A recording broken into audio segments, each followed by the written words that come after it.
হাই বৰ্তমান এতিয়া পথাৰত আহিছোঁ বগৰী টেঙা খাবৰ কাৰণে যিহেতু এতিয়া বগৰী টেঙা খোৱা ছিজন সেয়ে বগৰী টেঙা খাবলৈ আহিছোঁ এফালে বগৰী টেঙা খুন্দি আছে আৰু আনফালে বগৰী বেছি হোৱাৰ কাৰণে খুন্দিনাটো সৰু যিহেতু বগৰী থৈ দিছে আৰু আনফালে ছোৱালী বগৰী টেঙা খাবলৈ আহিছে এইফালে চোৱাচোন মাজনী বগৰী খাবলৈ আহিছে এইফালে বগৰী খাব আহিছে এইফালে চাই দিয়াচোন কেমেৰা ফালে বগৰী টেঙা খুন্দি আছে পুৰা খাম বৰ্তমান বগৰী টেঙা খুন্দি হৈ গ'ল খাই আছোঁ আৰু এইফালে চাওকচোন পুৰা পথাৰৰ মাজত পাৰ্টি কৰি আছোঁ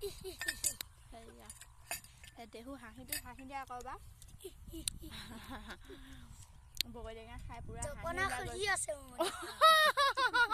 জপনা খুলি আছে হেনো দেখুৱাই দিয়া আকৌ এবাৰ জপনাখন হয় চিতা কেনেকুৱা লাগিছে খাই কেনেকুৱা লাগিছে খাই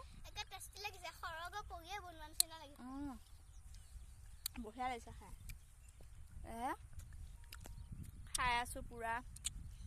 ইমান ধুনীয়া লাগিছে খাই অকমান জ্বলাহে দিব লাগিছিলে আপোনালোকে খাব আহিব আপোনালোকে বাই বাই কৈ দিয়া বাই বাই বাই মুখখন এবাৰ দেখো দি কি ধুনীয়া জানো